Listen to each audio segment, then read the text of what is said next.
doctors and marriage. We put a great deal of effort into our minds, don't we? All our training at university, college and medical school.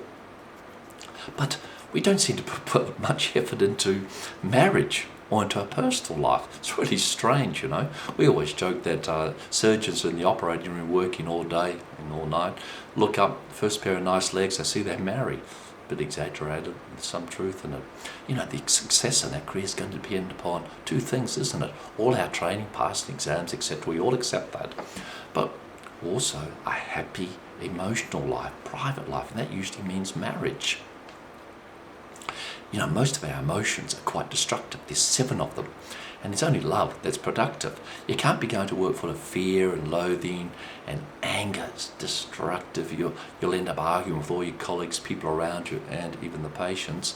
And you're going to do really poorly with your career. You know, chaos, that's only good for people in show business or for physicists. You want stability in your personal life, a stable emotional platform for which to work.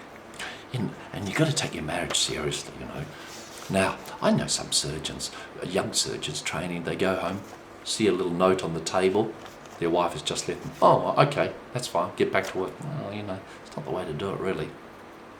So, should we get married? Yeah, of course you should get married. 50% of marriages end in divorce in Australia and the US and the UK. But I tend to look at it this way. 1/3 are just incredible. People are really happy. 1/3, well, you get along. And the other 1/3, disasters. So, you know, the odds aren't too bad. Now, I'm sorry, but I can only talk to you from the perspective of a straight male. So if that should offend you, please turn the video off now. Well, okay, you're still there. So, yeah, get married. I think it's great. Men do much better. And maybe not women to the same extent, but men do much better if they're married in their careers. And your wife can give you a lot of emotional support while you're going through all this terrible training. Now, the next thing is, when should you get married? Well, it's pretty difficult at medical school because you haven't got much money and it's going to be a real struggle to support your family, especially if children come along. It's probably best during your specialty training. You got an income. In Australia, it's pretty good, and in the UK. So you can support your family pretty well. You may not see a great deal of your children, but you just got to put the effort in, you know. Children often say, oh, you know, Dad wasn't around much, but time he did spend with us, he was always interested in what we're doing and our own school studies. And the last thing, the $1 million question is, who to marry?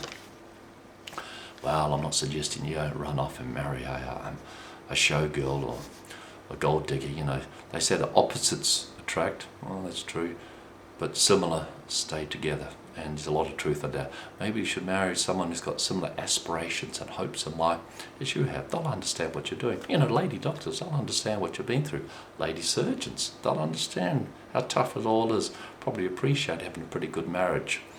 And some of our allied health professionals, they get a bit cynical, fed up with their careers, and end up a little bit unhappy themselves. So be a bit careful there. So put a lot of effort into your marriage and be careful who you go to marry. So where do you meet these people? Well, you know, you can't hang around bars. It's probably the worst situation. Galleries, meetings, whatnot. Of course, now there's the internet. And it's probably a great place to meet someone. You know, you can screen people carefully, look at their profiles before you actually get to meet them. So I hope there's a little bit of information for you when it comes to marriage. Yeah, get married.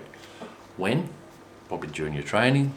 And lastly, who to marry? Well, someone with similar aspirations and hope with, I believe, similar educational background. You know, it's really interesting that one of my registrars, he led a pretty wild life, had great stories about all the girls he met here and there. But it's all a bit chaotic, you know. The other one, he was an Indian registrar where his family selected the girl he was to marry. Seemed a bit strange, you know, and a bit outdated. But it's probably a much more rational system where your parents actually helping out to select who you should talk to and consider as a spouse. Okay, I hope these few words are useful to you.